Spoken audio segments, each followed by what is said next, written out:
A very warm welcome to all of you to second Godavari Parulekar Memorial Lecture. Myself, Fatima Sultana.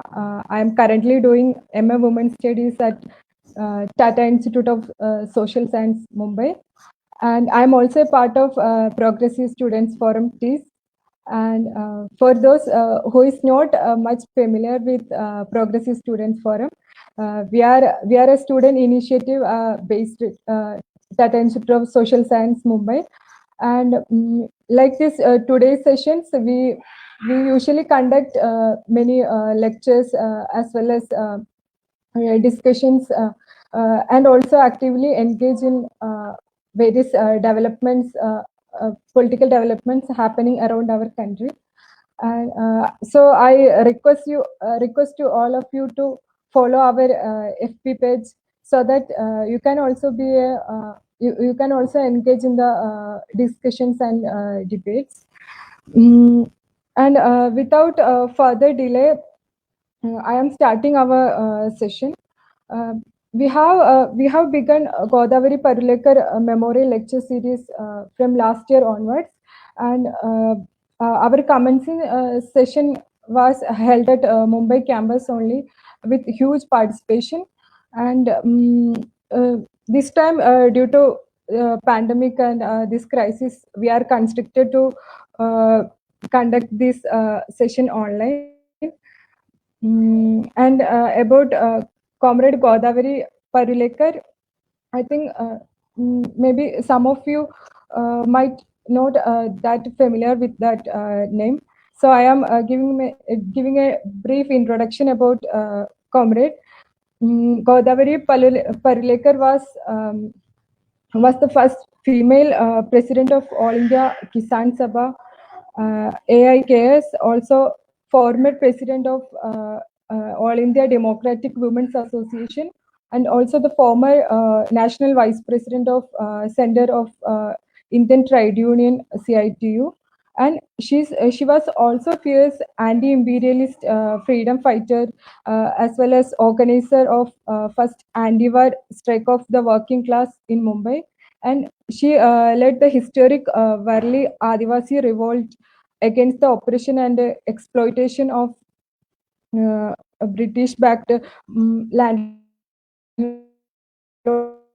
and money lenders during 1945 and 47 in Thane districts of Maharashtra.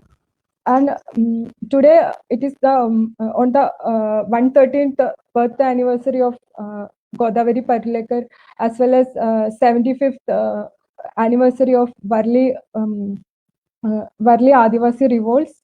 We are having this session on the topic remembering the Varli movement, history as present. And we are very lucky to have the Professor Archana Prasad as our keynote speaker, who is spent almost 7 years on researching Varli movement and authored the book Red Flag of the Varli, History of an Ongoing Struggle.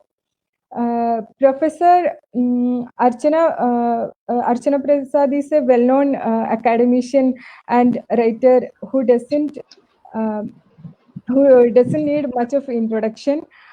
She is currently teaches at Jawaharlal Nehru University, Delhi, and her research special focus on the contemporary history of Adivasi livelihood, labor and resistance, women and labor, also environment and labor history.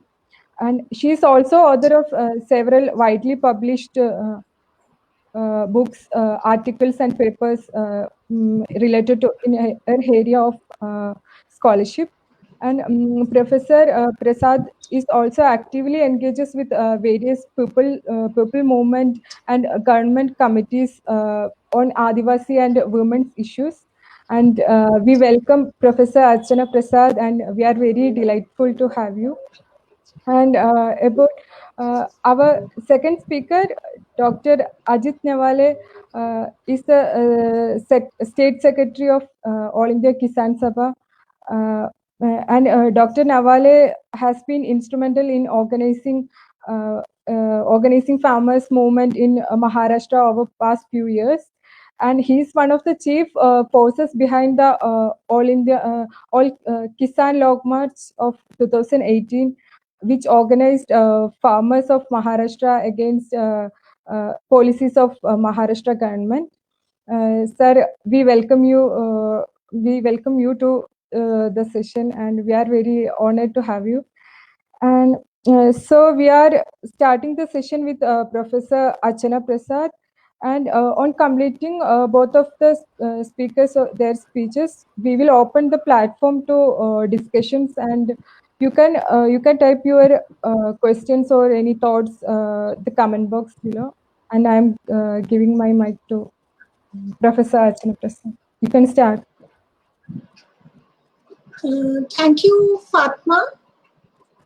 I'm delighted and honored to be invited to give the keynote address in the second Godavari Parulekar Memorial Lecture. As we know, this is the 114th birth anniversary of Godutai, and it is also the 77th, the eve of the 77th day of independence of India, the 77th year of independence of India. It is worth noting that this day needs to be commemorated as a People's Day because for 2 or 3 different reasons. As Fatma has already told you, this is the 75th year of the Varli struggle. I may also remind you that it is the 75th year of the formation of the Maharashtra Rajya Kisan Sabha. And it is the 50th year of Gudutai's Marathi award-winning Marathi book, Jiva Manush Jaga Hoto, The Awakening of Humanity. This book was one of the first real-time documentations of the Varli movement, apart from Shamrao Parulekar's book, The Varli, The Revolt of the Varlis, which was brought out in 46, 47 as a polemic against the critiques that reactionary forces were making on the communist strategy amongst the Adivasis. But Godutai's book, according to me, is a book of the heart. It actually tells you about what the struggle was about and why we should be studying this struggle today. What are the parallels that it has with the contemporary situation, and what is the long history of the peasant struggles in Maharashtra, which not only culminated in the Long March 2018, but are ongoing. And I'm sure Comrade Navali will speak much more on that. He's more competent than me, I think, even to talk about the Varli struggle. But let me say what I've learned through my long years of experience with the comrades in Thane district. I titled this talk, Remembering the Varli Movement, History as the Present, because this is not recounting a simple history of the 1945 movement. It draws on my work, which was published in the book, The Red Flag of the Varlis, History of an Ongoing Struggle, which is basically a documentation of the voices on the ground. It is an oral history of the Varli struggle, which starts with the struggle of 1944 in Kalyan and then goes on to document the 45 to 47 famous Varli struggle, a struggle that took place in what some people called as the golden age of the communist movement. It is a struggle whose name is taken in conjunction with the Tibhaga movement, the Telangana movement, and the Varli movement, and also then the Punapra Vaida struggle and other such struggles. But in my opinion and in my understanding of the study of communist histories, the Varadi struggle, along with the Ganamati Parishad, has a special place. And I will come to that in a minute. But this book basically documented the voice of leading legendary comrades like L.B. Dhangar, Comrade Danu Kuhn, Comrade and many other older comrades. In all, we interviewed around 169 comrades over 7 years. And this was not an easy task. This was not an easy task because it took us years to find people. There are some comrades who really died. They were on their deathbed when they were speaking to us. And the Maharashtra Rajya Kisan Sabha, especially the Thane District Kisan Sabha and the Thane District CPIM, took it upon themselves to make this documentation a reality, because it started from 45, and I think we documented almost all the major struggles till at least the late 1980s. And by documenting these struggles, we made 2 or 3 really important points, which I will come to in a minute. But before getting into this, I want to really use a quotation from Adivasi's Revolt. The story is the story of Varadi's in Struggle, which is a translation of Godutai's Marathi book, where which was published in 1975, the year of the emergency. Just look at the coincidence. The 45 movement was against a highly repressive regime with a Congress Prime Minister in Bombay State.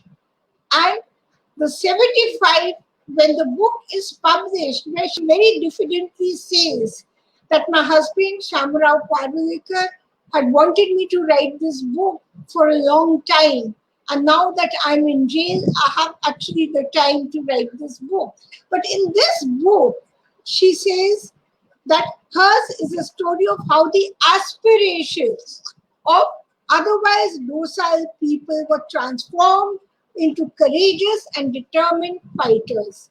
So the transformation of the Varadis into people who thought of themselves as helpless and subordinate to courageous fighters is the story of the Varadi struggle. And this transformation comes with the fight for the dignity of labor. You will agree with me that both these things are in fact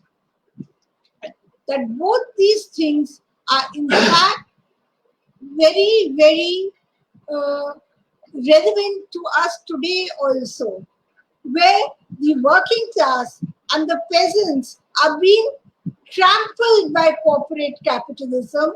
They have their agents in various sections of society, and we have a very repressive government which does not want to even acknowledge the rights of the people. All of us are witness to that. That is what also resulted in a phase of renewed peasant unity in the last decade or so after neoliberalism. So we have conditions where the Varadi struggle took place towards the end of colonial capitalism, but with a state that worked on behalf of the landlords and the other ruling classes. It was essentially an anti-slavery struggle. And the dignity of labor, the idea that you should be able to stand tall and stand straight in front of your oppressor, look them in the eye, and then win your rights is something that is, in fact, a part of the collective memory of the Varli movement.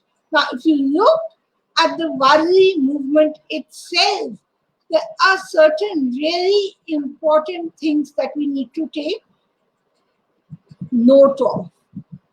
Firstly, I want to just make a detour to explain to you that almost all the areas we traveled in Talasari, Dahanu, Palghar, some parts of Palghar, some parts of Jawahar, and other areas. Of course, it was not exhaustive. After all, we were doing qualitative interviews. We found that there was a generalized understanding of the glorious Varli struggle 1945 to 47, and almost all the comrades, they identified with the struggle either through their families or their close relatives whose generations had been part of the movement. I mean, this also explains to you that amongst the sea of corporate Bikau legislators, there's one legislator in Maharashtra, in Palghar, Dahanu, where there's one legislator who represents the Lal Chanda or the Lal Bauta as they call it. And that man worked throughout the pandemic, throughout the entire crisis, like an ordinary man. When legislators were being taken to resorts, Comrade Vinod Nikole actually was in his area because he is a man from the working classes. So the point that I'm trying to make is the long history of struggle has resulted in certain pockets of influence where the Lal Bauta or the red flag symbolizes a certain dignity of the oppressed and some successful struggles for their rights. So, in writing the history of the Varli struggle as the history of the present contemporary struggles also, we are in fact creating a documentation which has in fact, what should I say, it is filling a crucial academic and political lacuna, because when you look at Adivasi struggles in independent India, you find that in fact the communist-led struggles are almost absent from the mainstream literature, because there's this high misconception that communists are against Adivasis and they don't work with Adivasis, whereas some of the oldest communist organizations in the country, some of the oldest Adivasi organizations in this country are in fact communist organizations in Tripura, Maharashtra, Andhra Pradesh, and several other places. With that, now let me come to the significance of the Varli struggle. What are the features of its significance? The first important feature of its significance, according to me, is the fact that the Varli struggle was a struggle of the Varlis. It led to the growth of a political leadership amongst the most oppressed section of the society. It was not Bodutai's struggle, and I don't think that Godavari Parulekar would like the struggle to be remembered as her struggle. The way in which she writes about it as a struggle of a community, of a class of people who were oppressed. And who were these class of people? They were the Adivasis who were alienated from their means of production through colonial capitalism, just the same way as people are being alienated from their means of production even today. One of the important things to note is that the history of the Warli struggle is the history of a political organization. And this political organization, which was built through a process of democratic struggle, was not handed down from a center to the village. It was a political organization that came up where the activists from the village to the taluk, to the district, to the state level were people who fought the battle of the people and lived like the people.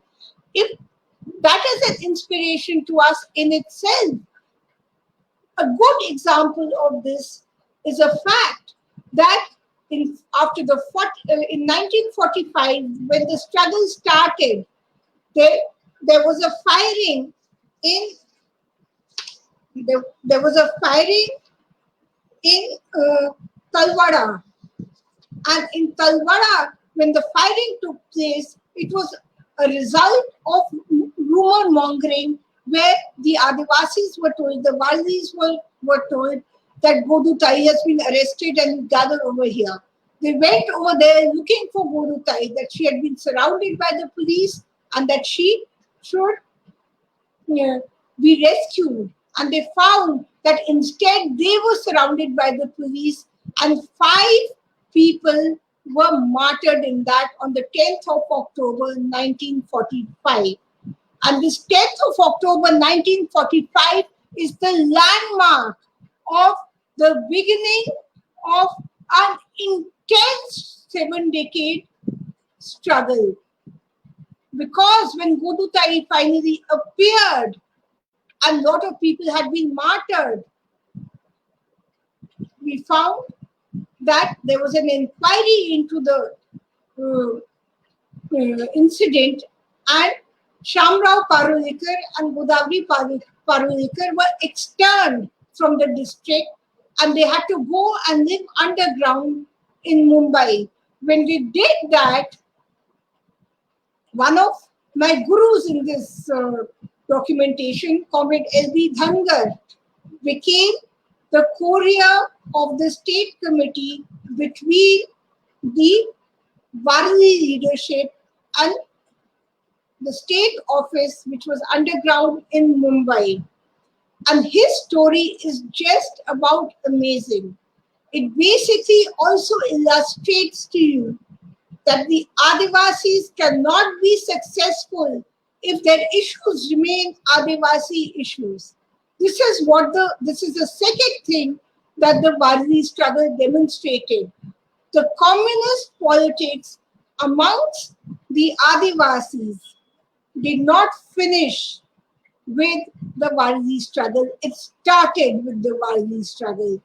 And the documentation of this is a really important scholarly academic exercise which can support the movement.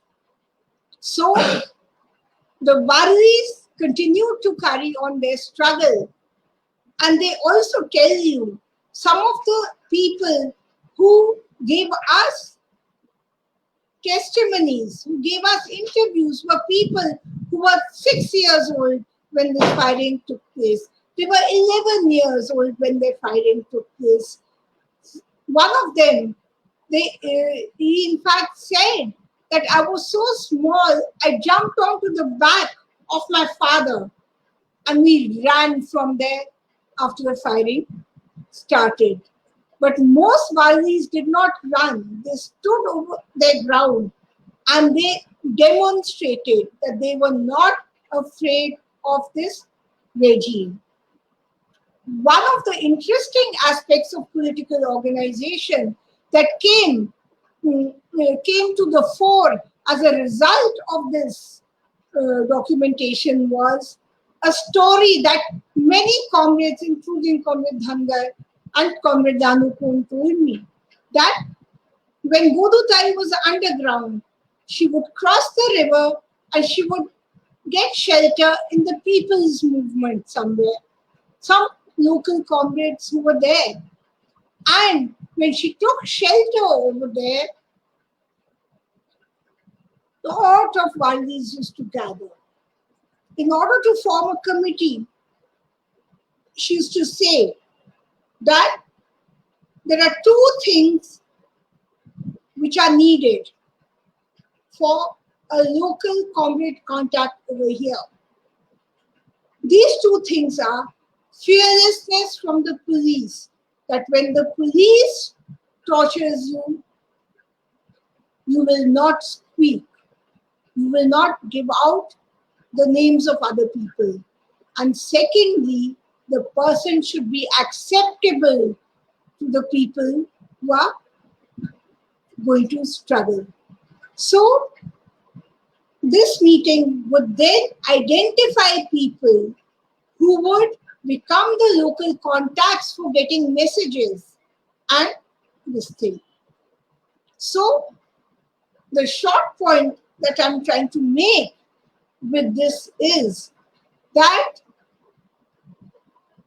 Godutai's effort bore fruit when 400 to 600 activists were born out of these Varalis in the course of the movement. And what did they do? They were all ordinary farmers. They fought land struggles. They fought struggles against wages, wage hikes. They fought for just wages in grass cutting. When they did that, they also had to escape the police. So this is the other aspect that is very important. The thing that the struggle did for the women of the region. Why I'm bringing this up is because there's a lot of scholarship that states that, okay, women's liberation is one aspect or one aspect of the communist movement, but the communist movement is patriarchal itself. In fact, when you look at the evidence from the ongoing Varli struggles, you find that women themselves tell you two things. They tell you that yes, certain patriarchal aspects exist, but they also tell you that because of this movement, our mobility increased. Because of this movement, we got the first ladder of freedom through the Laganagadi movement, which is the freedom of debt slaves. So, the point that I'm trying to make is why I'm going back and forth between the history and the present is I'm trying to tell you that this collective memory of emancipation, how important it is for the growth of the struggle and how this collective memory actually dies where there is no struggle.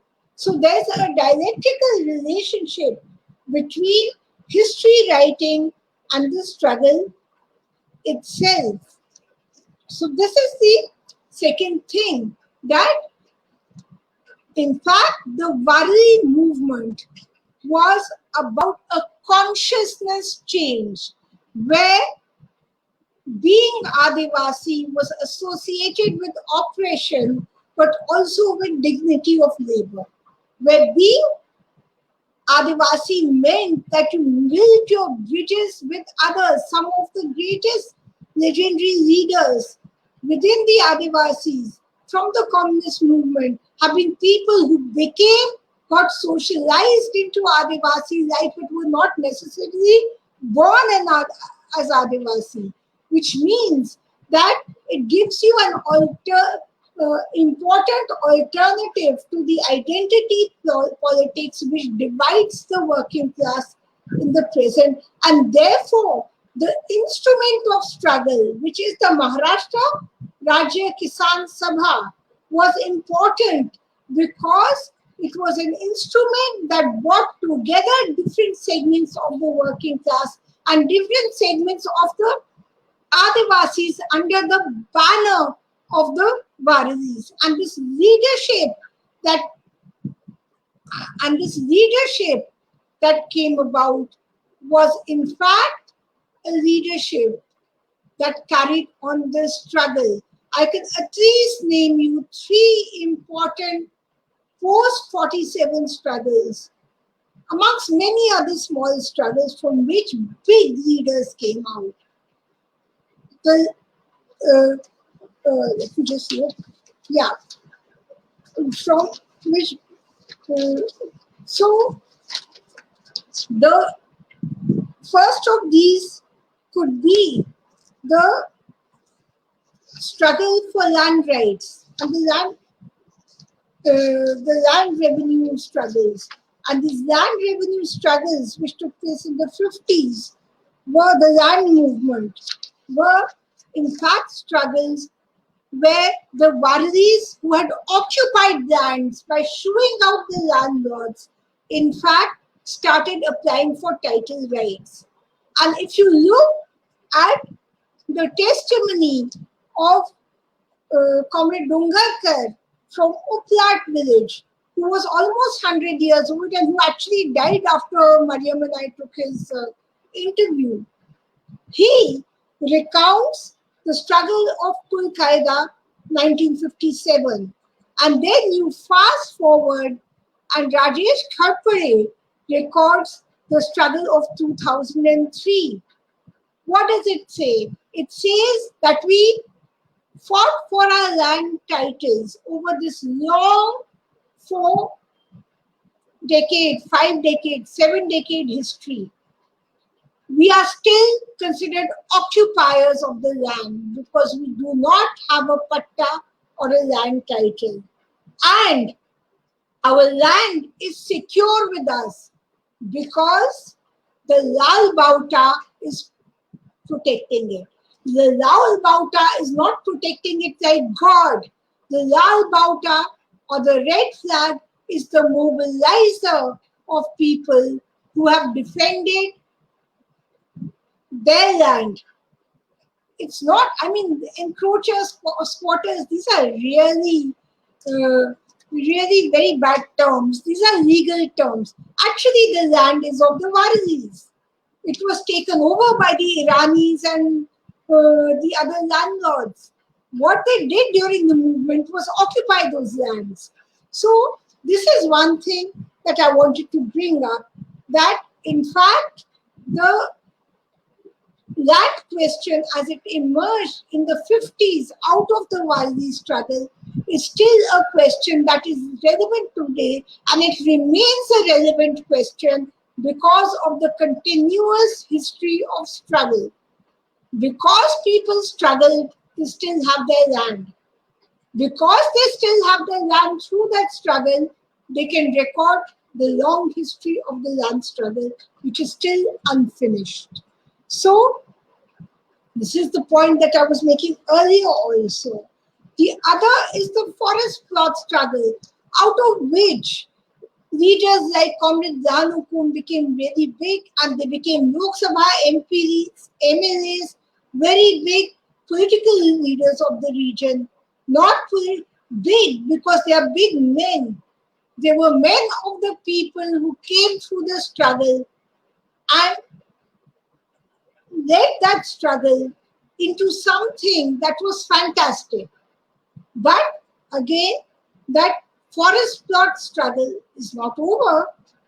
We know what happened with the forest rights. The Kisan Sabha and the Wadi struggled for long years. They won some rights, they lost some rights over minor forest produce. The forest plot struggle of the 70s started. There are accounts and accounts which I've got them here, but if I start reading them, it will take 2 hours. So there are accounts and accounts where 500 women gathered at one time in the mid-70s. They were put into jail. Godu Tai was put into jail with them. Godu Tai died in 1994. She was put into jail with them. And still the struggle went on, and it went on. The question that I'm raising is, is that to say that this struggle was an individual struggle is to demean the consciousness, the class consciousness that was developed within the Varlis. It was a struggle which was led by Bodutai in the 40s. It was a struggle where Bodutai showed the way, and many comrades sacrificed their life in order to chart the future course of their way, guided by her. And that consciousness came through more struggling. It did not come through bhashanbazi and lectures. It came through some more struggling. And that struggle carries on. And if you look at the Long March, if you look at the Long March, you find that a lot of the women activists, peasants, the Adivasi peasants who came there, were people who came because of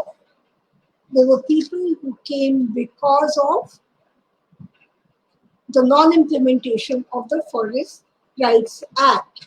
The third struggle that I want to mention here is the Wadi workers' struggle.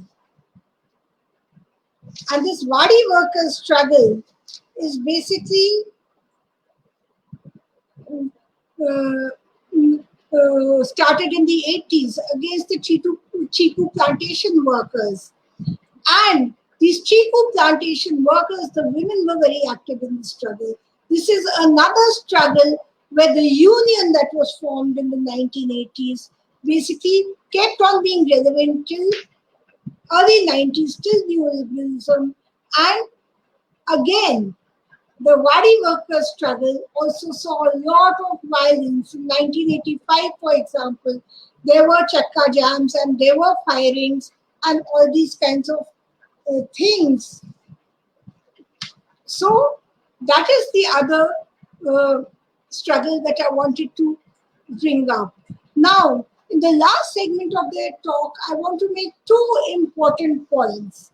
The first important point that I want to make is that in the Wadi area, struggle was not only about fighting, it was also about building. It was about building schools. The Adivasi Pragati Mandal that was formed in 1961 and which was shepherded, has been shepherded over the years by Comrade Janu Kom also, was in fact an initiative that came out of a philosophy of Sangharsh or Nirman. If you want to struggle, if you want to keep the struggle up, you also have to construct something. So schools were constructed. Today we have colleges through this Pragati Mandal. What did it mean? It meant that the Adivasis felt a sense of, the Valdis felt a sense of belonging. They got socialized into a consciousness that children could aspire to the future, and the communist movement was working towards it. The first school came up in Ashagarh, then there were 5 other talukas, and now we have the senior college which is affiliated to Mumbai University also. The other interesting thing that I want to point out before I really conclude is the nature of consciousness. And in that, I want to read out a few quotes to you, if I can find them. I want to read out a few quotes to you, which will actually tell you how advanced the consciousness of the Valdis, how advanced the consciousness of the Valdis was and is.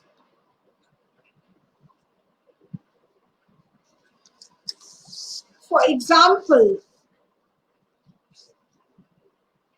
if you look at the narration of classes or the descriptions of, I'm not able to find those quotations. I just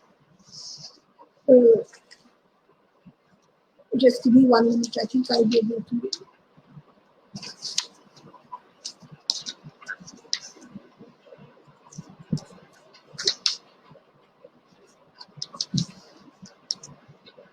Find it.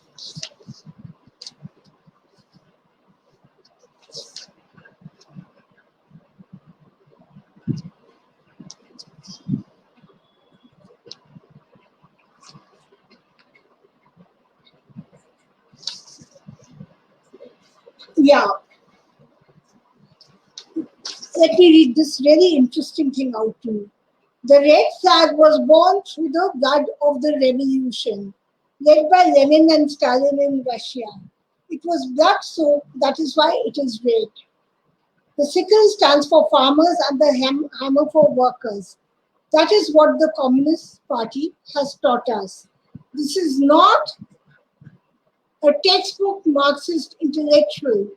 This is a 80-year-old man from Kochai in Tarasuri speaking about how he sees the red flag.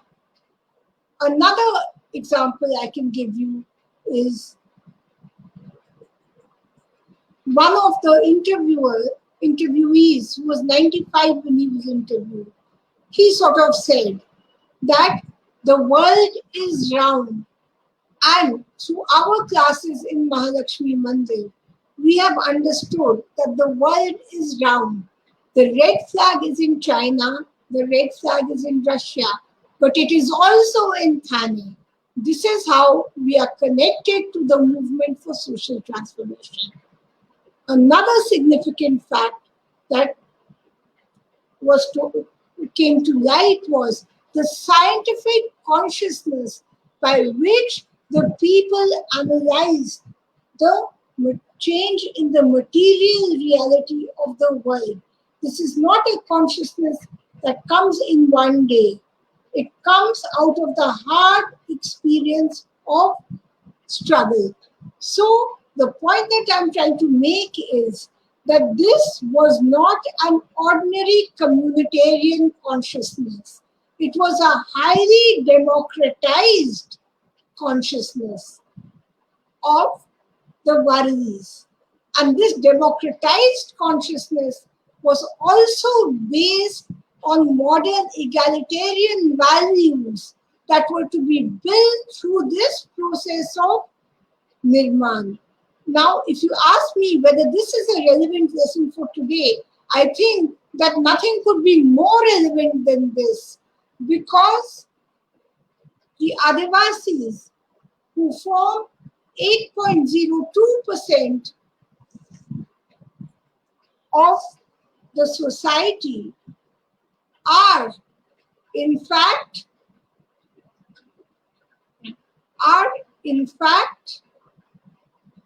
fighting for their social reproduction and survival. But along with this, many other Dalit peasantry and landless peasantry is also fighting for their social reproduction and survival. None of them can win alone. They can only win through the spirit of unity. And this unity is symbolized in the collective memory that I have been presenting before you. Lastly, I just want to say that when the first Varli movement took place between 45 and 47, it took place in the areas bordering Gujarat, even some parts which are now Gujarat, like Sanjan and all, where in fact Comrade Dhangar had taken me for a tour just to explain to me the topography and the spread of the movement. And if you look at the memories, you find that where the struggle has died, the memory also has died. But where the struggle is there, the collective memory is also alive. Many of the comrades that you find today living in very, very difficult repressive circumstances are comrades with a legacy of a collective memory. I would not say that this is a Pushtani ancestry, but this is the legacy of a collective memory that has sometimes got modified, sometimes changed, and sometimes also being a roadmap for further struggle. So the point that I'm trying to make is that the memory of remembering the Varli struggle, we can only remember it as a living struggle. It is not a struggle to be what should I say? This is not a struggle to be consigned to the archives, or it is not a struggle to be consigned to the pages. It is a struggle that is alive through its narration, through its oral history, which in fact has become a very, very important tool of survival and of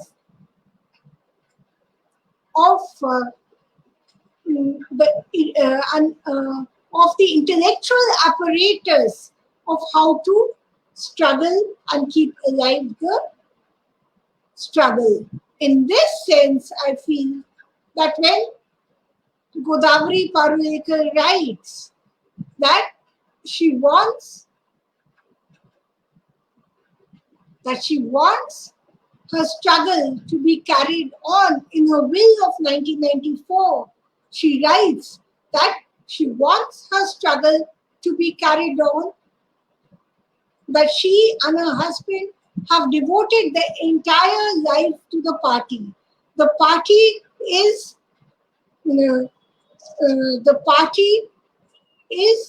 for them, their family, their emotional support, and their social life. They have nothing else apart from this. So their property is that of the party, and their legacy is also that of the party. And what we need is a continuous development of that legacy, something that has very well been kept alive by the Maharashtra Rajya Kisan Sabha, whose secretary is with us today, and who I'm sure will talk much more about the future courses and the contemporary struggles. With that, I thank the PSF for inviting me for this lecture, and I also hope that the documentation of these struggles, which, by the way, also was done with the help of TISS students, OJ TISS students, and some JNU students during this documentation of the struggle. That endeavor and that collaboration will also carry on in the future. Inkilab Zindabad, Kodutai, Red Salute. Thank you.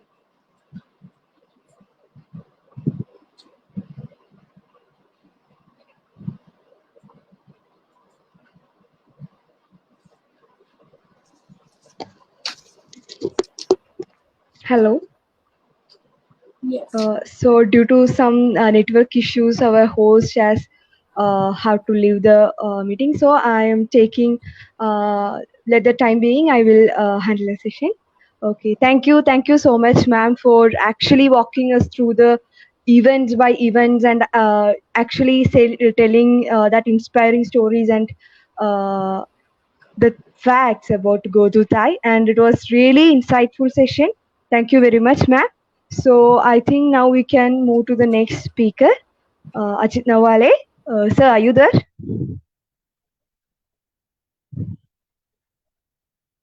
Hello, आ रही है आवाज? नमस्ते. Hi, sir. So you can speak now, sir. You can start. Thank you. क्या मैं हिंदी में बात कर सकता हूँ? Sure, sir. Sure. सबसे पहले गोदावरी परुलेकर के स्मृति के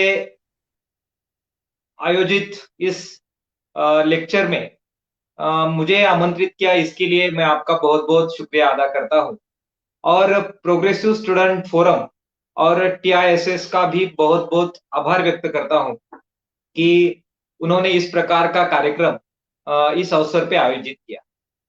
आज इस लेक्चर में प्रोफेसर अर्चना जी प्रसाद ने जो सब बातें रखी, एक प्रकार से हमारी स्मृतियां फिर से ताजा हो गई और बहुत बड़ी एनर्जी इस सब लेक्चर के चलते हम सबको प्राप्त हुई है। उनका भी मैं बहुत बहुत आभार व्यक्त करता हूँ। किसान सभा की ओर से मैं यहाँ आज बुलाया गया हूँ, तो एक बहुत गर्व महसूस होता है, आनंद महसूस होता है कि गोदावरी परुलेकर, शामराव परुलेकर, जिन्होंने इस किसान सभा की महाराष्ट्र में नींव रखी, उसी स्ट्रगल को आगे ले जाने का अवसर हम नए पीढ़ी के लोगों को मिला है।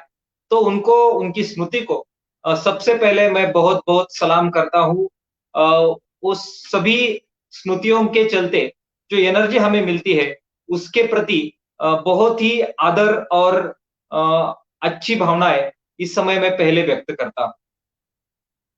अभी जो लेक्चर हुआ उसी में प्रोफेसर अर्चना प्रसाद जी ने बहुत सारी बातों का जिक्र किया और इससे हमें ये बातें उजागर हुई कि जो काल था, जिस समय यह आंदोलन चल रहा था, तो बहुत ही मुश्किल वक्त था, जिस वक्त कॉमरेड गोदावरी परुलेकर और शामराव परुलेकर ने ये सब आंदोलन को खड़ा किया। यातायात के साधन नहीं थे, संपर्क के साधन नहीं थे। ऐसे समय मुंबई से ठाणे, ठाणे से फिर आदिवासी भाग में जाना, वहां के आदिवासियों को इकट्ठा करना और जिनके खिलाफ लड़ाई थी, उनसे दो हाथ करने के लिए आदिवासियों को तैयार करना, ये कोई आसान बात नहीं। जिस किताब का वर्णन अभी कॉमरेड अर्चना प्रसाद जी ने किया, मानुष जेव्हा जागा होतो, उस किताब में इस पूरे आंदोलन की घटनाएं आती है जो हम सबने पढ़ना चाहिए। एक बहुत ही प्रेरणादायक इस प्रकार का इतिहास उस किताब में आया है। तो एक बहुत मुश्किल दौर था जिसमें कॉमरेड गोदावरी परुलेकर और कॉमरेड शामराव परुलेकर ने इन सब आदिवासियों को इकट्ठा किया और ये बहुत बड़ा संघर्ष खड़ा किया। केवल वाली स्ट्रगल ही नहीं, उसके बाद के भी जो स्ट्रगल अभी प्रोफेसर अर्चना प्रसाद जी ने हमारे सामने रखे, उसमें जमीन के अधिकारों का संघर्ष था, कुल कायदा के बारे में हुआ संघर्ष था, वनाधिकार का संघर्ष था। इन सभी संघर्षों में और उसके बाद चिकू प्लांट में जो काम करने वाली महिलाएं थी, आदिवासी थे, उनके हक की लड़ाई थी। इन सभी आंदोलन के चलते एक प्रकार का जबरदस्त संगठन ठाणे, पालघर और आजू बाजू के भाग में खड़ा रहा, ये हमने देखा। ये संघर्ष जो था, अभी प्रोफेसर प्रसाद जी ने बताया कि केवल कोई लेक्चर देके उसने ये बना हुआ एक संघर्ष ये नहीं था। तो जिस प्रकार की जागृति आदिवासियों में थी, तो उस जागृति स्ट्रगल के चलते आई है और इसके लिए वो लॉन्ग लास्टिंग है।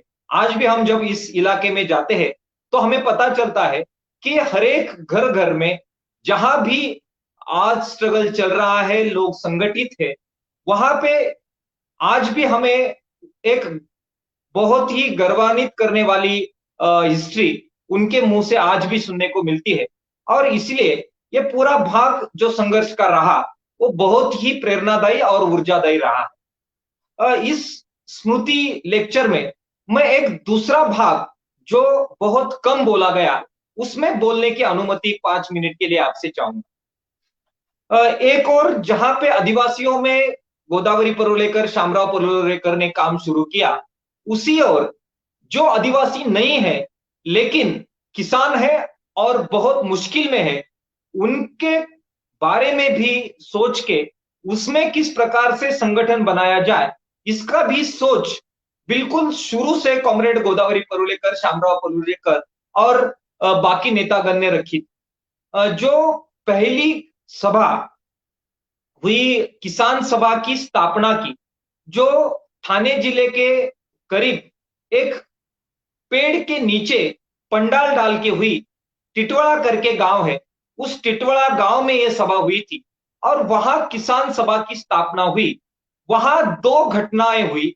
एक तो जिस इलाके से आदिवासी आए थे, थाने, तलासरी, पालघर, वो उस तलासरी, थाने, पालघर के आदिवासियों के कुछ चुने हुए नुमाइंदे, उस तलासरी के भाग से आए हुए लोग उस सभा में शामिल हुए थे, टिटवाड़ा की सभा में शामिल हुए थे। दूसरा एक गुट आया था जो आदिवासी नहीं था, लेकिन मैं जिस इलाके से आता हूं, अहमदनगर के अकोले तहसील से मैं आता हूं, तो अकोले तहसील से कुछ लोग जो आदिवासी नहीं थे, बगैर आदिवासी थे, लेकिन 60-70 किलोमीटर चल के एक 50-60 लोग वहां पहुंचे थे, जिसका नेतृत्व बुआ नवले, जो मेरे गांव के हैं, और उनके साथ मेरे परदादा भी उस आंदोलन में शरीक होने के लिए गए थे। तो एक 50 लोगों का दूसरा गुट भी उस टिटवाड़ा के स्थापना सम्मेलन में गया था।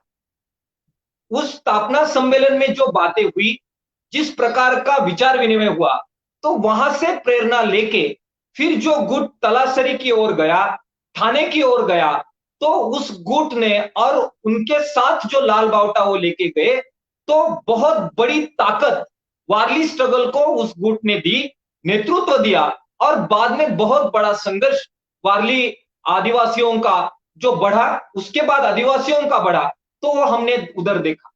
जो बात सामने बहुत बार नहीं आई, वो है बिगर आदिवासियों के स्ट्रगल को भी टिटवाड़ा परिषद, गोदावरी परुलेकर और शामराव परुलेकर ने एक प्रकार से जन्म दिया, और उसका आज नतीजा आप देखेंगे कि पूरे महाराष्ट्र में किसान सभा को काम करने के लिए बहुत बड़ी प्रेरणा और ऊर्जा का इतिहास उससे सामने आया। जो गुट अकोले तहसील से चलकर टिटवाड़ा गया था और पहली बार किसान सभा के आंदोलन के किसी सभा में शामिल हुआ था, जो कि पहली बार किसान सभा, महाराष्ट्र किसान सभा का स्थापना अधिवेशन था, वहां से जो लोग थे उसमें बुआ नवले और मेरे गांव के 50 लोग शामिल थे। उन्होंने यहाँ इस आके बिगर आदिवासियों में किसान सभा की स्थापना करने की कोशिश शुरू की थी, और एक बहुत बड़ा प्रेरणादायी इतिहास जो बगैर आदिवासियों किसानों के बीच भी शुरू हुआ, तो आज अगर आप देखेंगे तो वो बहुत एक बड़े मायने में फैला हुआ आपको मिलेगा। महाराष्ट्र के ठाणे तलासरी में एक और आदिवासी संघर्ष, और उसके बाद जो बुआ नवले यहाँ पे आए, जो महाराष्ट्र राज्य किसान सभा के पहले राज्य के अध्यक्ष चुने गए उसी टिटवाड़ा आदिवासी अधिवेशन में, वो जब यहाँ पे आए, अकोला में आए, तो उन्होंने यहाँ हमारे गांव के लोगों को और बाकी आजू बाजू के लोगों को सामने रख के इकट्ठा करके एक बहुत बड़ी मूवमेंट शुरू की, और वो मूवमेंट ज्यादातर थी साहूकारों के खिलाफ, जो लुटते थे किसानों को, बड़ा ब्याज वसूल करते थे, ब्याज के माध्यम से जमीनें हड़पते थे, और लोगों को बहुत ही परेशान करके एक प्रकार से आत्महत्या करने के लिए विवश कर देते थे। तो उनके खिलाफ एक दूसरा आंदोलन बिगर आदिवासी किसानों के बीच गोदावरी परुलेकर, शामराव परुलेकर के नेतृत्व में बढ़ा, और जो बाद में पूरे महाराष्ट्र में फैला। ये भी बहुत बड़ी कामयाबी उस आंदोलन की रही थी। महाराष्ट्र के आदिवासी इलाकों में वारली स्ट्रगल के बाद जो फॉरेस्ट राइट का मुद्दा उठा, जमीनों का अधिकार का मुद्दा उठा, तो वो आंदोलन आज तक चल रहा है, और हम देखेंगे कि सिर्फ थाने तलासरी में नहीं, नासिक, अहमदनगर, नंदुरबार और बाकी भी महाराष्ट्र में जहां जहां भी आदिवासी रहते हैं, वहां पे वो आंदोलन फैला। महाराष्ट्र के अहमदनगर जिले में मेरे परदादा और बाकी कार्यकर्ता जो उस समय लाल बावटा के सदस्य थे और किसान सभा में लड़ रहे थे, इस केवल थाने तलासरी में नहीं, नासिक में नहीं, अहमदनगर, नंदुरबार और अमरावती और नांदेड़ में भी अगर आप देखेंगे तो जमीन जो जंगल की है, वो उसमें अतिक्रमण करना, एक प्रकार से एनक्रोचमेंट करना, वो जमीन अपने कब्जे में लेना, उसको तैयार करना और वहां पे खेती करना, ये जो संघर्ष थाने तलासरी से शुरू हुआ, नासिक से शुरू हुआ, अहमदनगर से शुरू हुआ, पूरे महाराष्ट्र के आदिवासी इलाकों में फैला, और उसकी नींव भी कॉमरेड गोदावरी परुलेकर, शामराव परुलेकर ने इस स्ट्रगल में रखी थी। इस बात को भी हमें समझना चाहिए। जमीन अपने कब्जे में लेके उसको अपने कब्जे में रखना, उसको खेती के लिए तैयार करना, ये कोई आसान बात नहीं थी। एक और फॉरेस्ट के साथ लड़ना पड़ता था और दूसरी ओर गांव के जो गुण थे, गांव के जो जमींदार थे, एक प्रभावशाली वर्ग था, उनके खिलाफ भी ये लड़ाई करनी पड़ती थी। मुझे बड़ा गर्व महसूस होता है ये बात कहते हुए कि महाराष्ट्र राज्य किसान सभा ने उस संघर्ष को जारी रखा।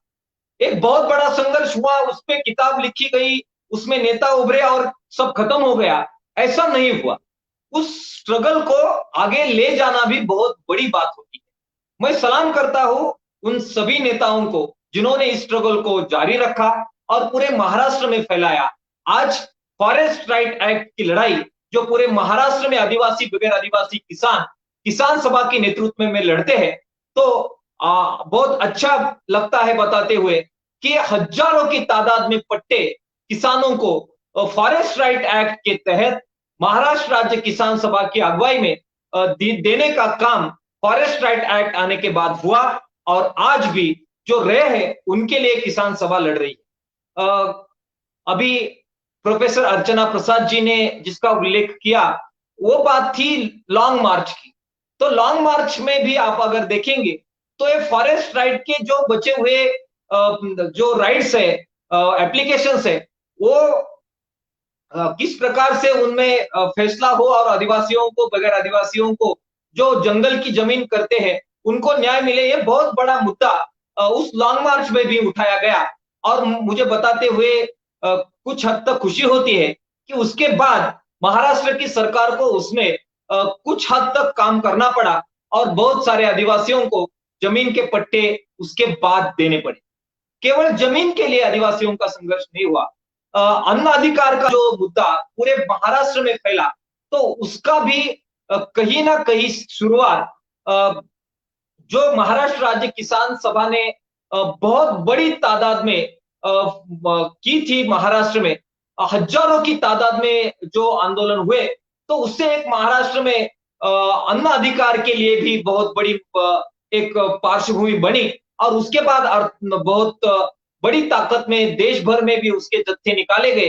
केंद्र सरकार को बहुत बड़ा एक झटका दिया गया और उसके बाद ये अन्न सुरक्षा का कानून भी लाने में कुछ हद तक हम कामयाब हो पाए और उसका लाभ आज महाराष्ट्र के और पूरे देश के लोगों को, किसानों को, आदिवासियों को कुछ हद तक मिल रहा है। दोस्तों, जो बात करनी चाहिए इसके साथ वो है रोजगार हमी कानून के बारे में, जो कि बहुत बड़ा आंदोलन महाराष्ट्र में रहा। महाराष्ट्र राज्य किसान सभा, गोदावरी परुलेकर, शामराव परुलेकर, नाना मालुसरे और उस समय के जो भी नेतागण रहे, जब अकाल आता था तो जरूर ये मांग करते थे कि सरकार की ओर से काम शुरू होना चाहिए और रोजगार की गारंटी सरकार ने देनी चाहिए। एक बहुत बड़ा संघर्ष उसके लिए महाराष्ट्र राज्य किसान सभा ने इन नेतागण की नेतृत्व में किया, जिसके चलते महाराष्ट्र में देश में सबसे पहले रोजगार की गारंटी देने वाला कानून, रोजगार हमी का कानून, ये महाराष्ट्र में बना। और मुझे बताते हुए बहुत अच्छा लगता है कि महाराष्ट्र राज्य के इस कानून के परिप्रेक्ष्य में ही फिर जब यूपीए की सरकार आई और हमने सबने महाराष्ट्र के और बाकी देश भर के सब नेतागणों ने बहुत बड़ा संघर्ष किया तो देश में कानून बना। लेकिन पहला कानून ये महाराष्ट्र में बना और उसकी नींव भी गोदावरी परुलेकर, शामराव परुलेकर, नाना मालुसरे और किसान सभा के जो भी नेता जो अकाल के समय लोगों की राहत के लिए उतरे थे, तो उन्होंने इसकी कल्पना सबसे पहले रखी थी और उसकी उपलब्धि है कि आज हम ग्रामीण इलाकों में ये रोजगार गारंटी कानून के बारे में हम बात कर पा रहे हैं और उसमें आगे बढ़ रहे हैं। दोस्तों, केवल आदिवासियों के लिए, हक के लिए नहीं, जो बगैर आदिवासी किसान है उसके लिए भी किसान सभा का योगदान रहा है। और गोदावरी परुलेकर, शामराव परुलेकर ने उस समय जो किताबें लिखी है, जो डॉक्यूमेंट लिखा है, अगर हम उसको पढ़ते हैं तो हमें ये पता चलता है कि एक दृष्टिकोण तब था कि एक और आदिवासियों के बीच काम करना, दूसरी ओर बगैर आदिवासी जो बहुत बड़ा इलाका है उस किसान उन किसानों के लिए भी काम करना। और आज हम अगर देखते हैं तो किसान सभा आज लगभग 21 तहसीलों में हम लेके जा पाए हैं। और सिर्फ फॉरेस्ट राइट नहीं, सिर्फ अन्नाधिकार नहीं, फिर रोजगार हमी का कानून नहीं, सिर्फ रेशन की लड़ाई नहीं, उसके साथ बाकी जो पसीने के दाम की लड़ाई है। हम जब काम करते हैं तो खेती माल को रास्त दाम मिलना चाहिए, और जो आत्महत्याएं हो रही है उसके जो जो भी कारण है उसमें भी काम होना चाहिए। इसके लिए आज किसान सभा मैदान में है। और हम आगे देखेंगे कि केवल आदिवासी किसान नहीं, बगैर आदिवासी किसान भी बड़े तादाद में आज इस स्ट्रगल में आ चुके हैं। हम देखेंगे लॉन्ग मार्च के पहले जो फार्मर स्ट्राइक महाराष्ट्र में 2017 में हुआ, तो उस फार्मर स्ट्राइक जो एक ऐतिहासिक घटना थी जिसमें हमने लोन माफी की मांग की और किसान फिर से लोन में न डाल जाए, इसके लिए 1.5 गुना दाम किसानों को मिलना चाहिए, फसल के रास्त दाम मिलना चाहिए। इसके लिए महाराष्ट्र में आवाज उठाई गई। स्वामीनाथन आयोग जिसने बहुत ही अच्छी सिफारिशें की है, उसका इंप्लीमेंटेशन होना चाहिए। तो एक बहुत बड़ा आंदोलन 2017 में किसान सभा और बाकी अलग अलग फार्मर ऑर्गेनाइजेशन को साथ में लेके लड़ा गया, जो 1 जून 2017 से 11 जून 2017 तक फार्मर स्ट्राइक महाराष्ट्र में चला, जो बाद में राजस्थान में फैला, मध्य प्रदेश में भी फैला। मध्य प्रदेश में गोलीबारी उसके चलते हुई और पूरे देश में एक माहौल किसान आंदोलन के लिए उसके चलते बना।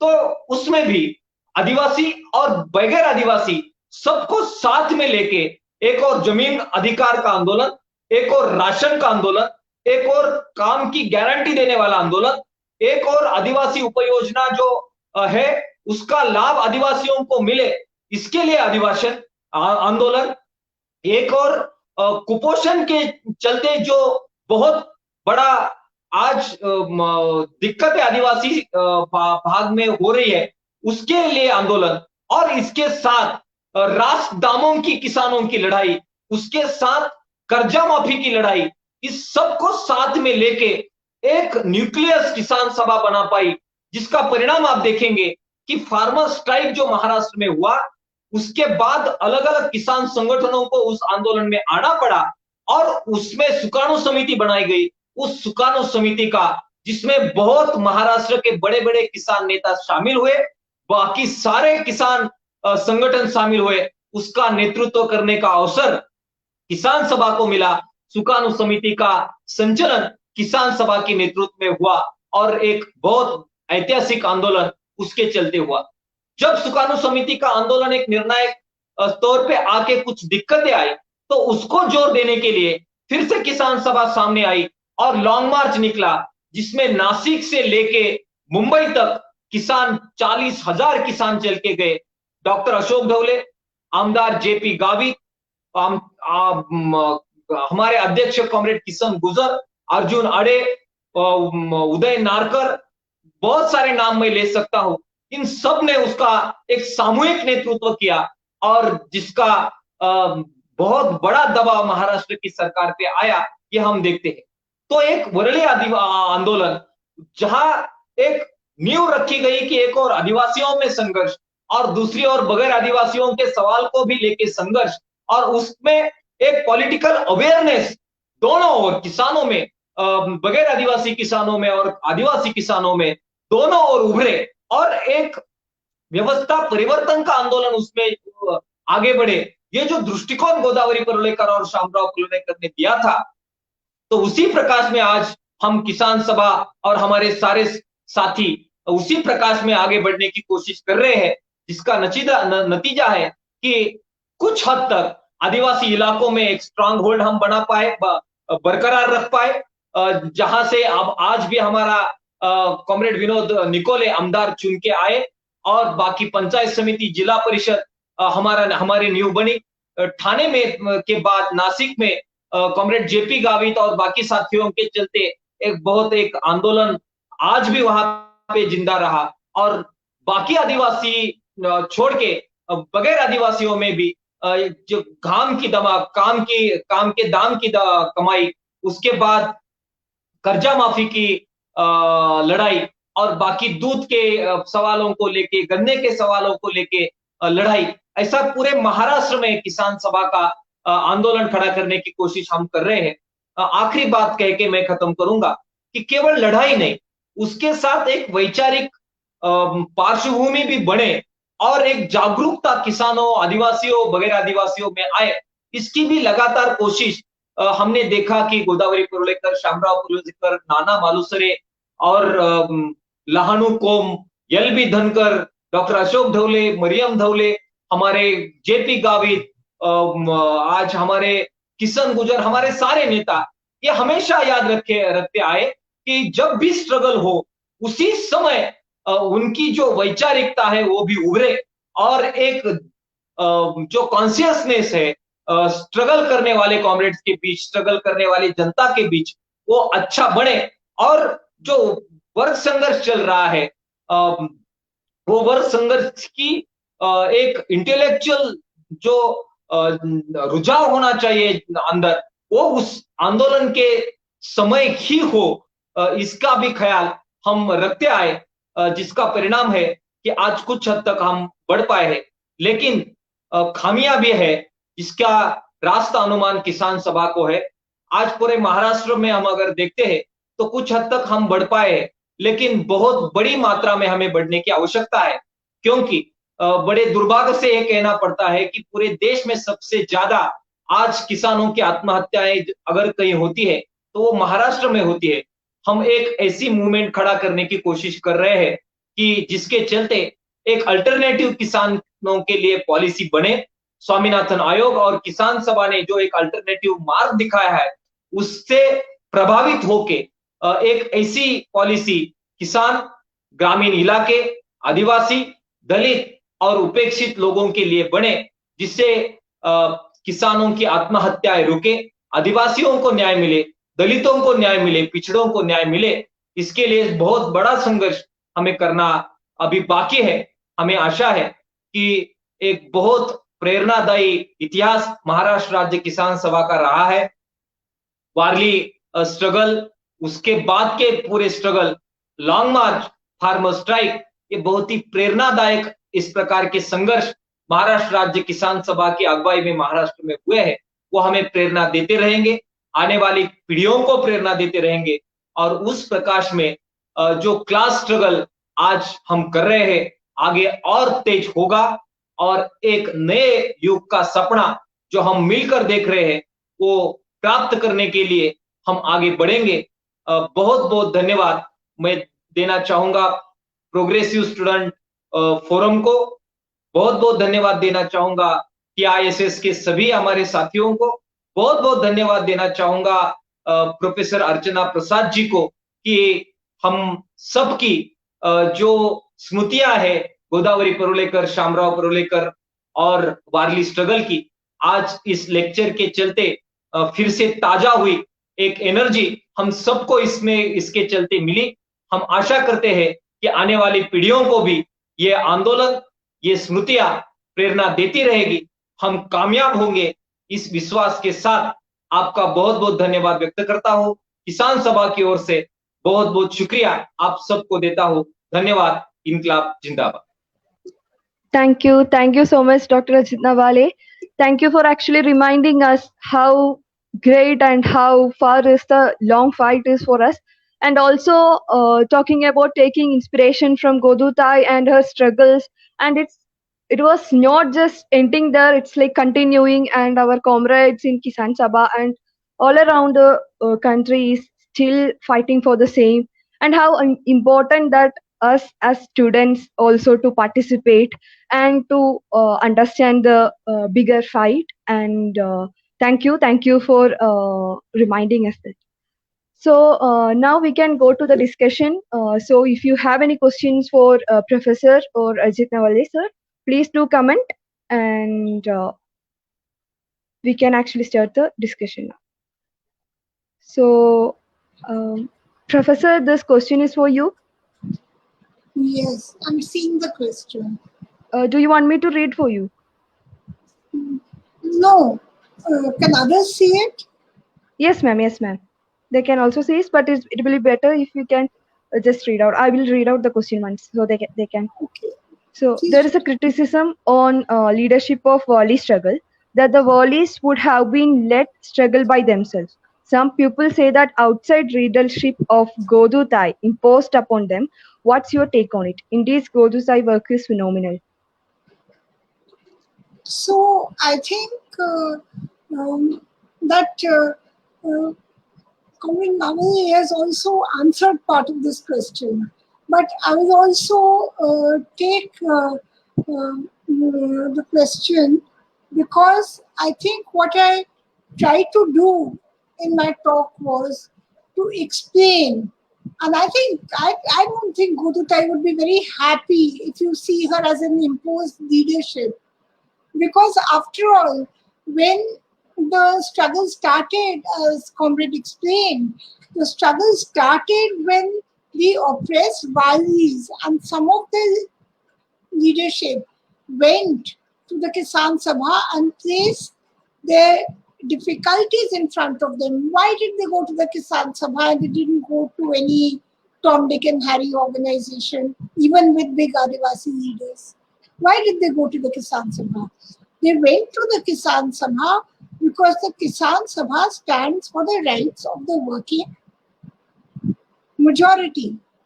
And the struggles are in fact of peasant workers.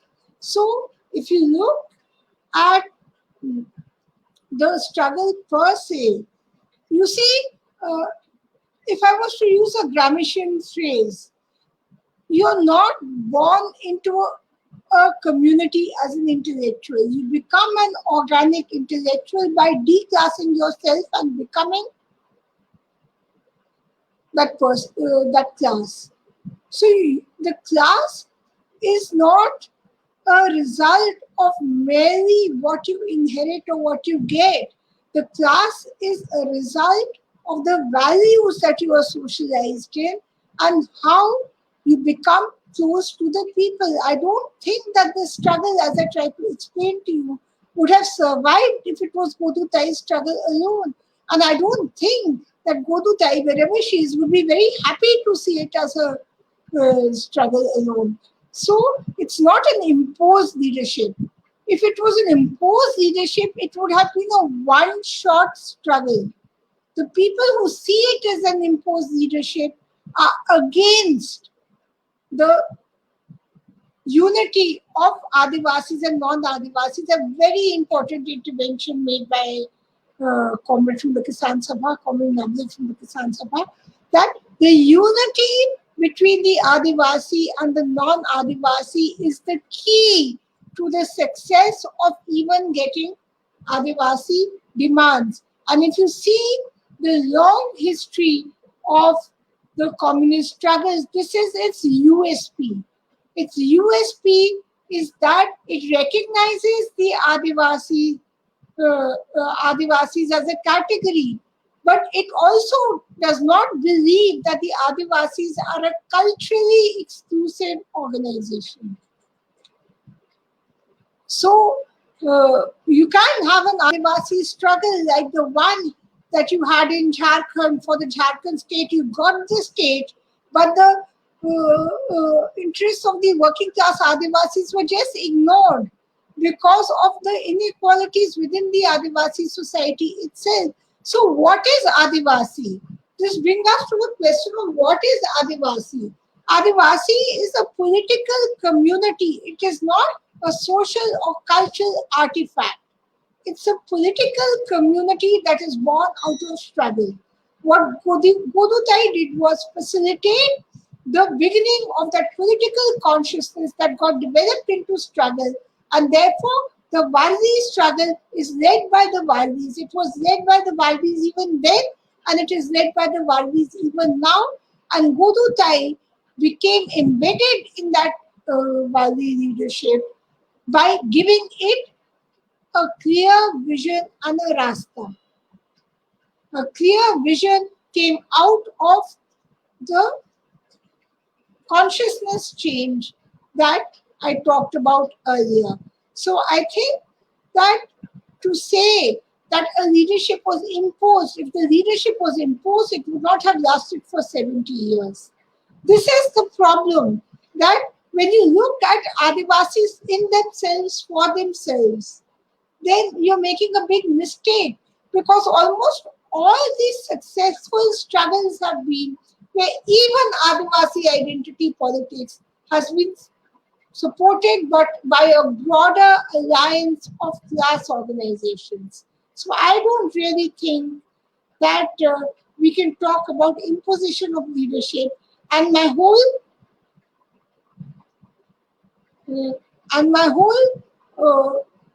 documentation, rather it is not my book, it's a book that I was helped to write by the comrades over there, is about, in fact, showing that the leadership that was socialized into a new pathway and ideology because of the existence of a communist notion, of a democratic notion of who the Adivasi should be. This itself was the bedrock of the struggle. And if this had not been there, then probably you would have had a one-shot struggle, or maybe a two-shot struggle, but not a struggle where our comrade Naule is still talking about, not a struggle that is continuous, because the capitalist system is continuous. It forms changes, it reinvents itself. So the struggle is also continuous, and this kind of continuous struggle cannot be opposed by just saying imposed leadership. Without the unity of Adivasis and non-Adivasis, you cannot have a successful struggle. Yes. Thank you, ma'am.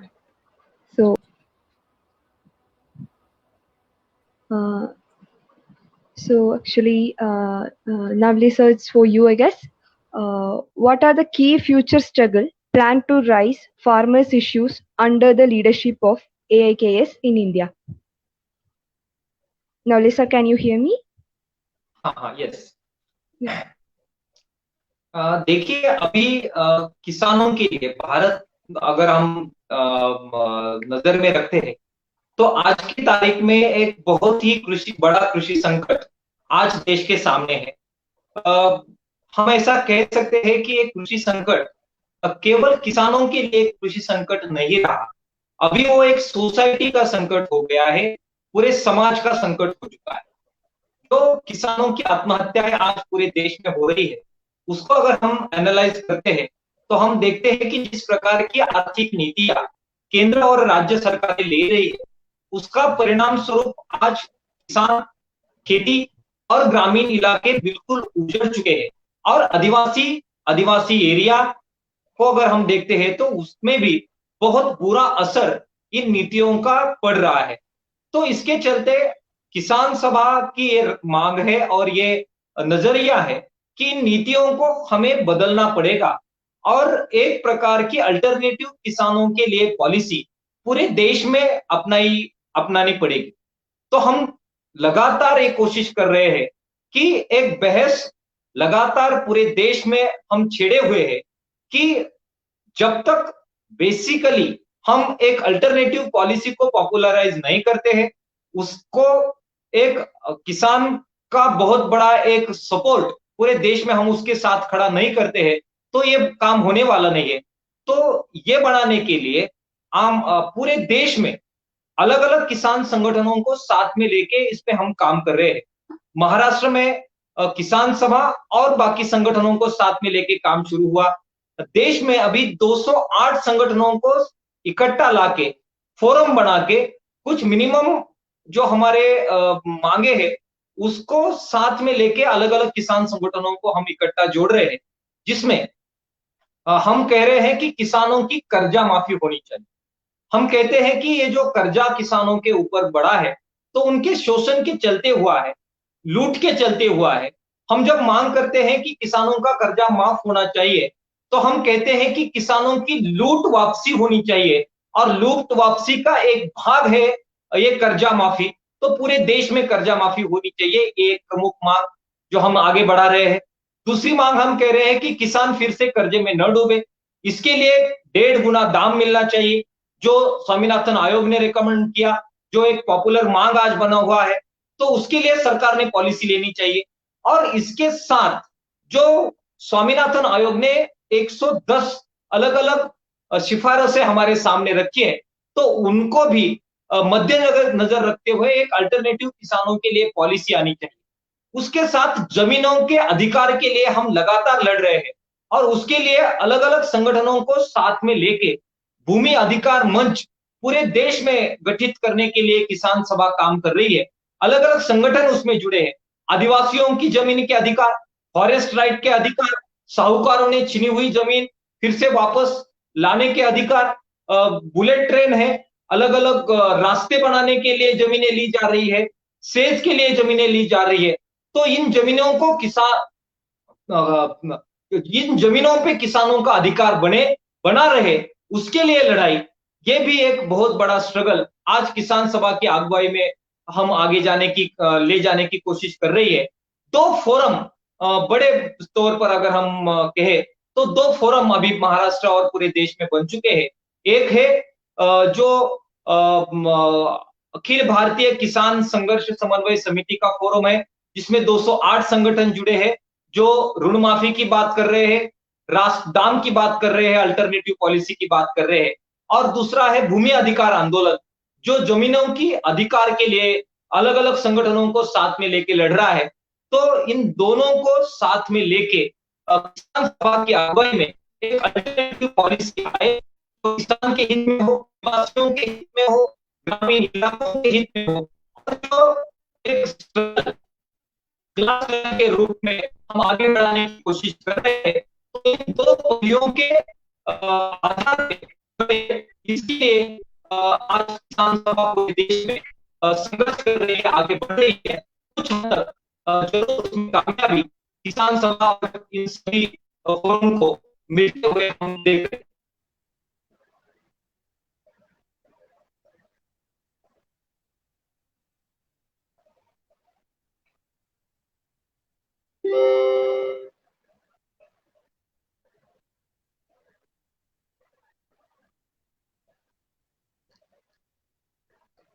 Hello. Hello. Okay. Thank you, sir. Thank you for answering the question. So let's move to the next question.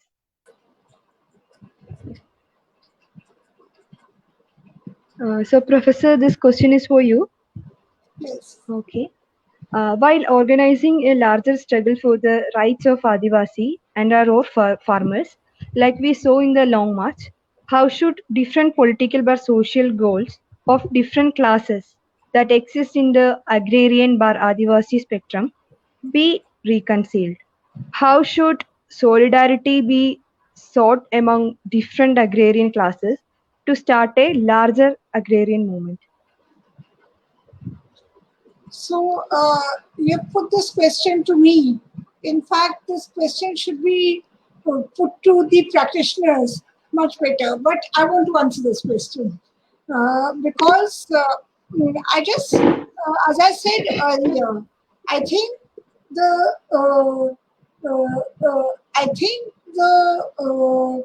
main issue regarding the achievement of Adivasi emancipation is tied to the question of a semi-Puritanized peasant who is what? Somebody who owns little land but is also forced to labor. By the way, majority of the Adivasis are like this. People who have little operational holdings but are forced to labor in different parts of the year, and the agricultural workers who actually don't work on their land. So you find that actually the class contradiction between a multitude of agricultural workers and smallholder peasants actually doesn't exist. I think this myth, that there is a huge class contradiction within the agrarian society. This needs to be countered in terms of sheer numbers. Of course, there's a class contradiction between middle peasant and richer peasant. But our Kisan Sabha and our organization is wants its mass base amongst the poorest sections of the peasantry.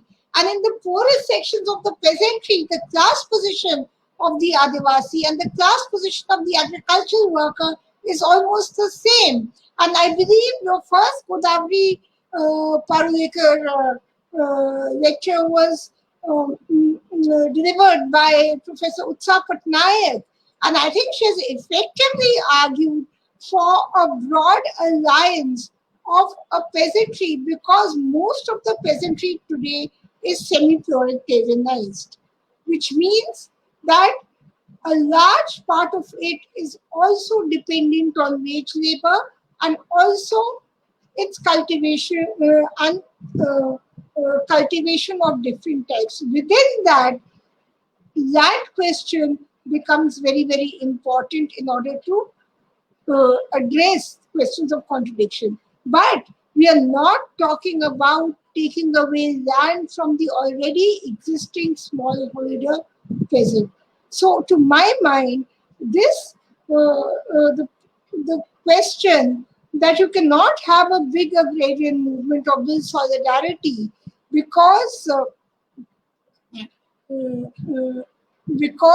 there are too many differentiation and contradictions is, in fact, in the current conjecture, this situation is also fast disappearing, especially because of the scale of the expropriation and dispossession that is taking place. As far as the strategies for solidarity are concerned, some of the strategies are already being practiced. If you see, I see one question on the pandemic, which Comrade will answer. But I think that the ways in which peasant and peasant worker organizations have, and agricultural worker organizations have come together, what he talked about, in joint forums to take up each other's demands. The resolution of existing immediate contradictions has to be conjectural and ground level based on struggle. This is not a question that can be resolved theoretically. This has to be resolved through a political strategy.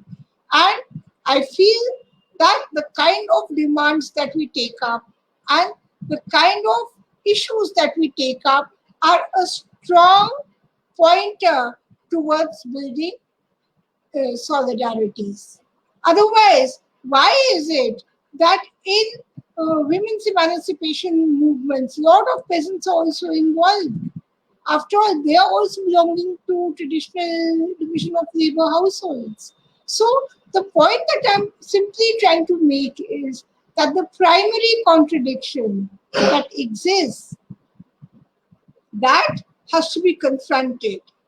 And the contradictions that exist within the people will be resolved by addressing questions of consciousness which are culturally inclusive and also inclusive in terms of the way in which they democratically evolve an agenda for struggle. I don't think I'm more competent than this to answer this question. Thank you, ma'am. So, comrade, would you like to comment on the same question? How can we make that solidarity? देखिए, अभी अर्चना जी ने भी कहा कि ये कोई बहुत पेचीदा सवाल जरूर है, लेकिन उसको सॉल्व करने का जो तरीका है वो स्ट्रगल से ही सामने आएगा। महाराष्ट्र में हमने क्या देखा कि आदिवासी और बगैर आदिवासी जो गरीब लोग हैं, जो गरीब किसान हैं, उनके जो मसले हैं, उनके जो इश्यूज है, अगर हम साथ में स्ट्रगल में लेते हैं तो हमने देखा है, महसूस किया है कि धीरे धीरे ये फर्क मिट जाता है और सब पूरा मास इकट्ठा होके पूरी मांगों को अपनी मांगे बताते हुए लड़ते हुए हमने देखा है। हमने देखा है कि जब किसान सभा का महापड़ाव नासिक में हुआ पहला, 1 लाख लोगों को हम रात में लेके बैठे और हमने मांग की, तो उसमें बहुत सारे आदिवासी किसान थे, बहुत सारे खेत में मजदूरी करने वाले लोग थे, और कुछ हद तक बागायतदार किसान भी थे, कुछ हद तक बगैर आदिवासी किसान थे, और हमने सबकी मांगे इकट्ठा ली थी उस आंदोलन में। तो हमने देखा कि आदिवासी किसान जब टीवी के सामने पत्रकार उनसे पूछती थी कि आपकी मांगे क्या है, तो वो कहता था कि हमारे जमीन का पट्टा हमें मिलना चाहिए। उसके साथ वो कहता था कि मजूरी अच्छी मिलनी चाहिए, और उसके साथ वो ये भी कहता था कि जो किसान का खेती का जो उपज है उसको भी रास्त दाम मिलना चाहिए, हमारा कर्जा माफ होना चाहिए। तो ये जो अवेयरनेस आंदोलन के चलते बढ़ा, और आंदोलन के चलते एक सॉलिडरिटी उसमें उभर के आई, तो वही रास्ता है इस प्रकार के कॉन्ट्राडिक्शन को हैंडल करने का, और यही रास्ता है एक बहुत व्यापक एकजुट बनाने का। अगर आप आज देखेंगे कि महाराष्ट्र में दूध का आंदोलन चल रहा है, और महाराष्ट्र में हम किसान सभा उसकी अगुवाई कर रहे हैं, अलग अलग संगठन जुड़े हुए। 1 तारीख को एक आंदोलन हुआ जिसमें हमने कॉल दिया था कि गांव गांव में किसान, कोरोना के चलते भी आंदोलन करना था, तो हमने कहा कि गांव गांव के किसान इकट्ठा आएंगे, और चावड़ी जो ग्राम पंचायत के सामने का जो इलाका रहता है वहां पे इकट्ठा आएंगे, सोशल डिस्टेंसिंग मेंटेन करेंगे, और पत्थर जो है उस पे दूध का कुछ अभिषेक करेंगे और आंदोलन करेंगे, गांव गांव में आंदोलन करेंगे। मेरे पास बहुत सारे वीडियोस हैं, मैं आपके साथ शेयर करने के लिए तैयार हूं। कहां कहां से ये आंदोलन हुआ हमने रिव्यू किया, तो आपको बहुत आश्चर्य होगा कि महाराष्ट्र के जहां पे दूध का उपज होती है, जहां से मैं आता हूँ, अहमदनगर का जिला है, कुछ हद तक नासिक का जिला है, पुणे का जिला है, सांगली सोलापुर का, कोल्हापुर का जिला है, जालना का जिला है, वहां से स्वाभाविक रूप से किसान सभा की अगुवाई में आंदोलन हुआ, वहां के वीडियोज आए, फोटोज आए। आपको अचरज की बात मैं बताता हूं कि बहुत बड़ी तादाद में वीडियोज आए थाने तलासरी से, बहुत बड़ी मात्रा में वीडियोज आए आदिवासी इलाकों से, बहुत बड़ी मात्रा में वीडियोज और फोटोज आए नासिक के गरीब इलाकों से, जहां में गाय के दूध का बहुत बड़ा व्यापार नहीं होता। किसान गाय अपने लिए पालता है, डेयरी में उसको दूध लेके नहीं जाना पड़ता, या वो जा नहीं पाता, अपने घर के लिए ही सिर्फ रखता है। वो किसान भी बहुत बड़ी मात्रा में दूध के आंदोलन में उतरा, और उसने मांग की कि दूध उत्पादक किसानों को कम से कम 30 रुपए दाम मिलने चाहिए, और उसके लिए सरकार ने इंटरवेंशन करके 10 रुपए की सब्सिडी दूध उत्पादक किसानों को देनी चाहिए। तो ये क्या है? यह आंदोलन में जब हम इकट्ठा आते हैं, सभी वर्ग समुदाय की मांगों को इकट्ठा लेके लड़ते हैं, तो अपने आप में एक कॉन्शियसनेस पैदा होता है, और हमारी भी अगर मांग वो नहीं है तो भी हमारी ही वो मांग है, इस प्रकार का कॉन्शियसनेस उससे बढ़ता है। ये हमने महसूस किया है, हमने देखा है। लॉन्ग मार्च में आपने देखा है कि आदिवासी किसान मांग कर रहा था कर्जा माफी, और जो बगैर आदिवासी किसान है वो मांग कर रहा था आदिवासियों को जमीन के पट्टे मिलने चाहिए, रेशन मिलना चाहिए, और अच्छी शिक्षा, अच्छी सेहत आदिवासी इलाकों में बढ़नी चाहिए। तो ये क्या है?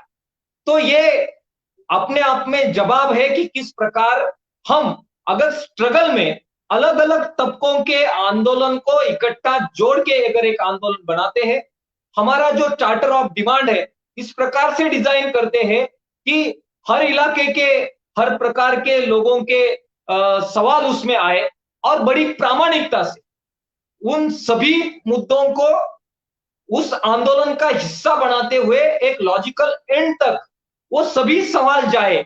इसके लिए लीडरशिप भी अगर प्रामाणिकता से प्रयास करती है, तो ये विश्वास हम जीत पाते हैं कि आदिवासी बगैर आदिवासी समाज की मांगों को लेके आगे आएगा, छोटे किसान मजदूरों की मांगों को लेके आगे आएंगे, दूध उत्पादक किसान, गन्ना उत्पादक किसान हमारे आदिवासी किसानों के लिए सामने आएंगे। ये हो सकता है आंदोलन को हम किस प्रकार से आगे ले जाते हैं, उससे ही वो होगा। वो हो सकता है महाराष्ट्र में हमने वो अनुभव किया।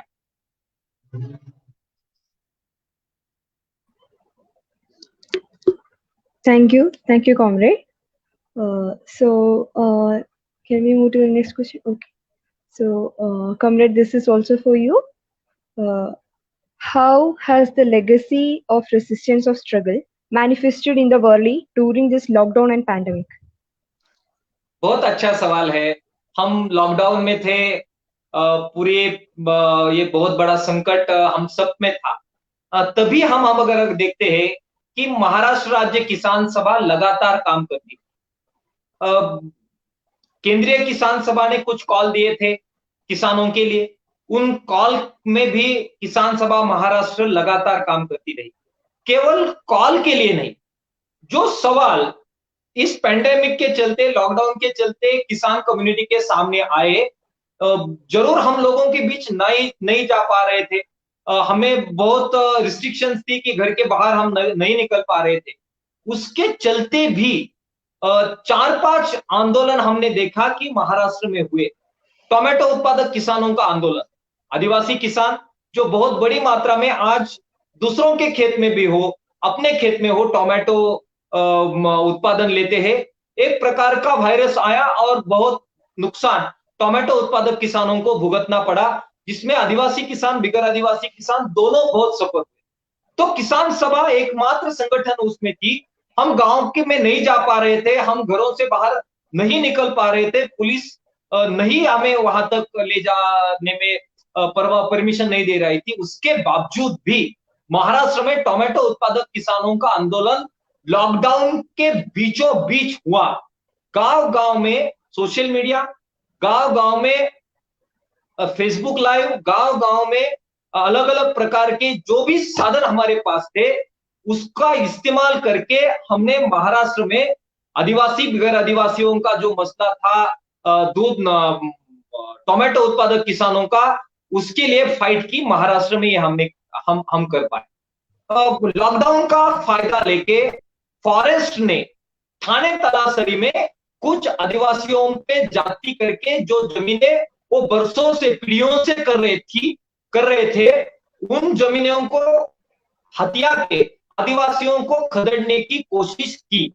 हमने देखा लॉकडाउन चल रहा था, पेंडेमिक था, घरों के बाहर निकलने में दिक्कत थी, फिर भी डॉक्टर अशोक ढवले, कॉमरेड किशन गुजर, कॉमरेड लहानू को, हमारे वहां के कॉमरेड विनोद निकोले, इन सब ने इकट्ठा आके फॉरेस्ट को करारा जवाब लॉकडाउन के रहते हुए भी दिया।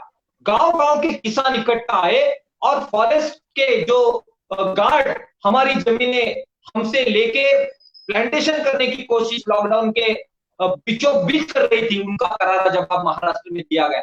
तो मुझे लगता है कि जिस प्रकार की आंदोलन की नींव गोदावरी परुलेकर, शामराव परुलेकर ने रखी, और जिस प्रकार का जुझारू संघर्ष करने का एक प्रकार का हौसला उसके चलते आज भी किसानों के, आदिवासियों के, बिगर आदिवासियों के बीच है। तो लॉकडाउन के चलते भी, पेंडेमिक के चलते भी एक करारा जवाब हम दे पाए। मैंने अभी जिसका जिक्र किया कि दूध किसानों का बहुत बड़ा आंदोलन आज महाराष्ट्र में चल रहा है।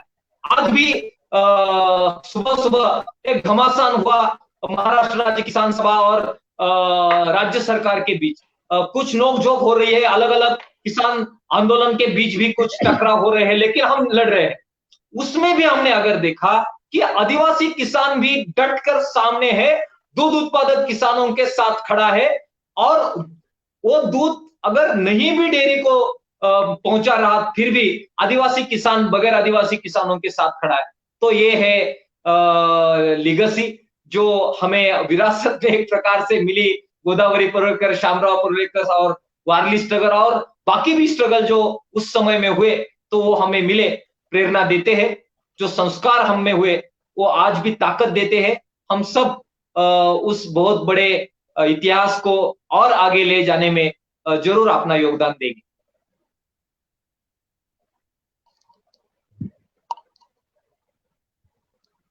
Thank you so much, comrade.